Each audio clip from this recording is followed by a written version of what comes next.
ओम शांति। आज 13/11/2024 की साकार मुरली से है। बाबा ने टाइटल दिया है मुरली का, मीठे बच्चे सभी को पहले पहले अल्फ का पाठ पक्का कराओ। सभी को पहले अल्फ का पाठ पक्का कराओ। आप आत्मा भाई भाई हैं। अल्फ यानी अल्लाह, बे यानी बादशाही, अल्लाह यानी परमात्मा। तो प्रश्न दिया है बाबा ने, किस एक बात में श्रीमत मनुष्य मत के बिल्कुल ही विपरीत है। उत्तर दिया बाबा ने, मनुष्य मत कहती है हम मोक्ष में चले जाएंगे।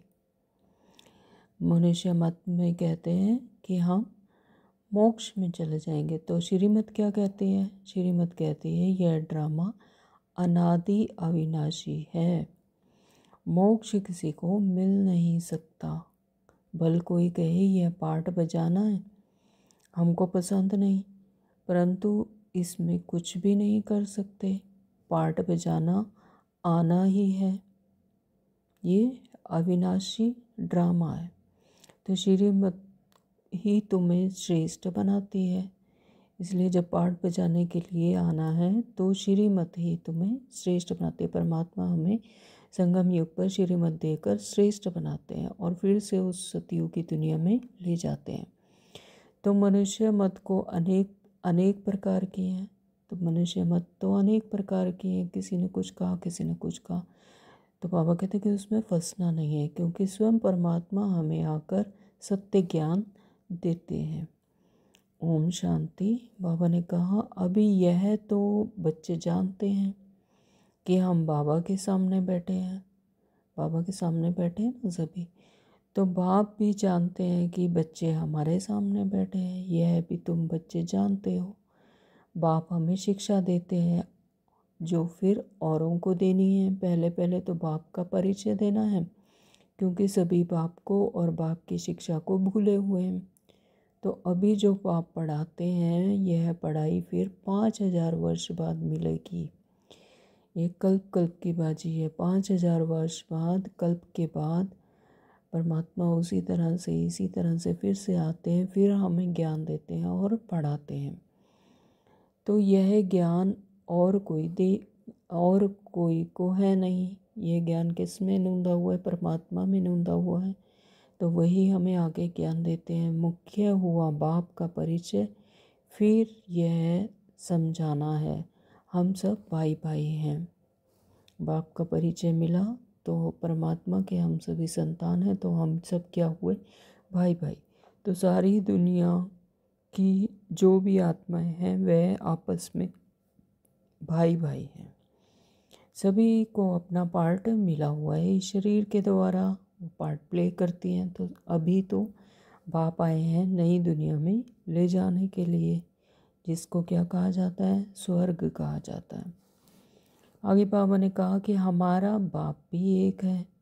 हम सब सोल्स का एक है सुप्रीम सोल, उनको फादर कहा जाता है। मतलब हमारा परमात्मा बाप एक ही है और हम सोल्स आत्माएं का बाप है सुप्रीम सोल, उनको फादर कहा जाता है। तो यह है पक्का बुद्धि में बिठाओ तो सर्वव्यापी आदि का किचड़ा पट्टी निकल जाए। सर्वव्यापी नहीं कहना। सर्वव्यापी होता तो जो आज के दुनिया में जो इतना जंजाल मचा हुआ है, इतना कचरा है, तो ऐसा नहीं होता। तो बाबा इस समय संगम युग पर ही आते हैं, धरा पे आते हैं और हम सबको ज्ञान देते हैं। तो अल्फ पहले पढ़ाना है। बोलो यह पहले अच्छी रीति बैठ लिखो। आगे सर्वव्यापी कहता था, अब समझता हूँ कि सर्वव्यापी नहीं है, हम सब भाई भाई हैं। तो सब आत्माएं कहती हैं गॉड, फादर, परमपिता, परमात्मा, अल्लाह। तो ये नाम रखे हुए हैं अलग अलग आत्माओं ने, लेकिन है वो एक ही निराकार ज्योति स्वरूप परमात्मा। बाबा कहते मैं चैतन्य हूँ, सत्य हूँ और अमर हूँ। सतो रजो तमो में आत्मा आती है। आत्मा ही पतित होती है, आत्मा ही पावन बनती है। आत्मा में ही सब संस्कार है। आत्मा ही धीरे धीरे उसकी गुण शक्तियाँ जब डिप्लीट होने लग जाती हैं तो वो पतित बनने लग जाती है, देह अभिमान में आ जाती है, देह समझने लगती है, अपने आप को पार्ट समझने लगती है, तब आत्मा पावन से पतित बनती जाती है। तो आत्मा में ही सब संस्कार हैं। पास्ट में कर्म या विकर्म का संस्कार आत्मा लेकर आती है। जैसे जैसे कर्म किए उसने, जैसे जैसे उसके विकर्म बने, तो वैसे संस्कार आत्मा लेकर आती है, पार्ट में है।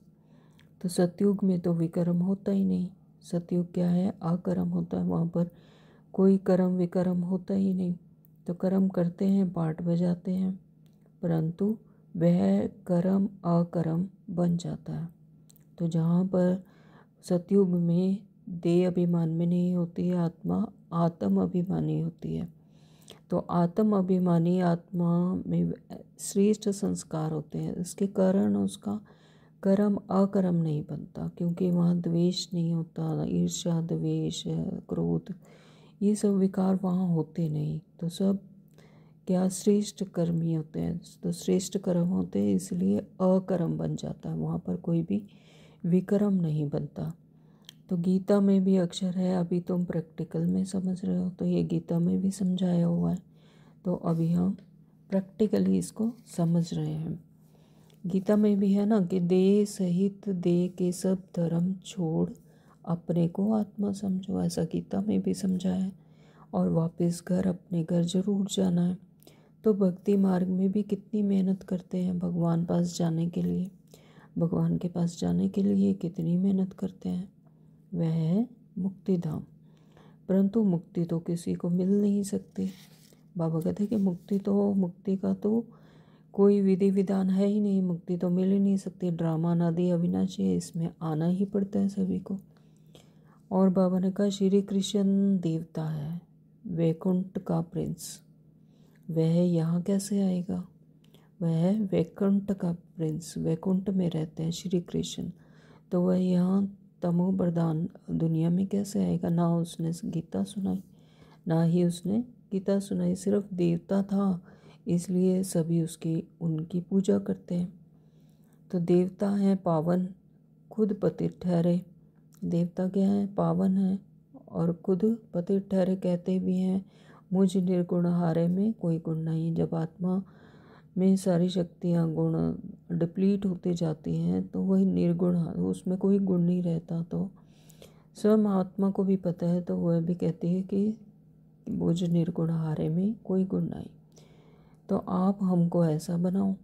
शिव के आगे तो वो जाकर कहेंगे हमको मुक्ति दो, क्योंकि उन्हें पता है कि शिव क्या है? मुक्तिदाता है। तो शिव के आगे जाकर सब कहते हैं कि मुझे मुक्ति दो, तो वह कभी जीवन मुक्त जीवन बंध में आते ही नहीं। शिव जो है वो कभी भी जीवन मृत्यु में आते ही नहीं, तो जीवन मुक्त जीवन बंध में आते ही नहीं, इसलिए उन्हें पुकारते हैं कि मुक्ति दो। जीवन मुक्ति भी वही देते हैं। और बाबा ने कहा है इसमें कि जब स्वर्ग की रजाई मिलती है तो यह ईश्वरीय बुद्धि है, और ईश्वर ने प्रवेश कर यह बुद्धि चलाई है। ज्ञान कलश तो माताओं को मिलता है। बाबा ने कहते हैं कि माताओं को ये सब कुछ दे दिया, तो तुम कारोबार संभालो और सबको सिखाओ। सिखाते सिखाते यहाँ तक आ गए, एक दो को सुनाते सुनाते देखो तो अब कितने हो गए। तो आत्मा पवित्र होती जाती है। फिर आत्मा को शरीर भी पवित्र चाहिए। समझते भी हैं फिर भी माया भुला देती है, ओहो माया फिर भी भुला देती है। बाबा ने आज धारणा के लिए मुख्य सार दिए हैं। बुद्धि में सदा याद रहे कि अब हम थोड़े समय के लिए संगम युग में बैठे हैं। यह दुनिया विनाश होनी है और अभी हम परमात्मा हमें ज्ञान देने के लिए आए हैं। हमें हमारा सत्य ज्ञान, आत्मिक ज्ञान देने के लिए आए हैं। तो ये संगम युग थोड़े समय के लिए ही है। ये संगम युग 5000 का कल्प होता है, उसमें ये सिर्फ 100 वर्ष का एक संगम युग होता है। तो पुरानी दुनिया विनाश होगी तो हम नई दुनिया में ट्रांसफ़र हो जाएंगे। जब यह पुरानी दुनिया विनाश हो जाएगी तो हम ऑटोमेटिकली कहाँ चले जाएंगे? नई दुनिया में। अपने पुरुषार्थ अनुसार, इसलिए इससे बुद्धि योग निकाल देना है। तो यह जो दुनिया है ये विनाश होने वाली है। तो बाबा कहते हैं इसमें ज़्यादा बुद्धि योग नहीं लगाना कि इसमें हम ये करेंगे। उस परमात्मा से बुद्धि योग लगाना है जो हमें लेने आया है और नई दुनिया में ले जाएंगे। नंबर 2 बाबा ने कहा सभी आत्माओं का बाप का परिचय दे कर्म अकर्म विकर्म की गुह्य गति सुनानी है। सभी आत्माओं को जैसे जैसे बाबा हमें मुरली में रोज ज्ञान देते हैं, कर्म क्या है, अकर्म क्या है, विकर्म क्या है, तो इसकी गुह्य गति गुह्य राज सबको बताने हैं। तो पहले अल्फ का ही पाठ पक्का कराना है, पहले परमात्मा के बारे में ही बताना है कि परमात्मा कौन है, आत्मा कौन है। वरदान दिया बाबा ने श्रेष्ठ प्राप्तियों के प्रत्यक्ष फल द्वारा सदा खुशहाल रहने वाले एवर हेल्दी भव। श्रेष्ठ प्राप्तियों के प्रत्यक्ष फल द्वारा सदा खुशहाल रहने वाले एवर हेल्दी भव। संगम युग पर अभी अभी किया और अभी अभी श्रेष्ठ प्राप्ति की अनुभूति हुई। संगम युग पर श्रेष्ठ कर्म करते हैं तो उसकी श्रेष्ठ प्राप्ति अभी अभी प्राप्त हो जाती है। तो यही है प्रत्यक्ष फल, जो प्राप्ति की अनुभूति होती है, बाबा कहते वही है प्रत्यक्ष फल। तो सबसे श्रेष्ठ फल है समीपता का अनुभव होना। तो सब बच्चों को परमात्मा का समीपता का अनुभव होता है। तो सबसे पहले तो श्रेष्ठ फल यही है कि परमात्मा की अनुभूति होने लगती है। तो आजकल साकार दुनिया में भी कहते हैं कि फल खाओ तो तंदुरुस्त रहेंगे। तो हेल्दी रहने का साधन है फल, बताते हैं ना। तो आप बच्चे हर सेकंड प्रत्यक्ष फल खाते ही रहते हो, इसलिए एवर हेल्दी हो ही। जो परमात्मा की याद में है, परमात्मा के समीप हैं, तो उन्हें प्रत्यक्ष फल मिलता ही है। और वो क्या है, एवर हेल्दी। यदि आपसे कोई पूछे कि आपका क्या हाल चाल है, तो बोलो कि फरिश्तों की चाल है और खुशहाल है ना। तो फरिश्तों की चाल है और खुशहाल है। हम परमात्मा का ज्ञान लेकर परमात्मा के ज्ञान को धारण कर रहे हैं। तो हमारी चाल कैसी है, फरिश्तों जैसी, और हम क्या हैं, खुशहाल।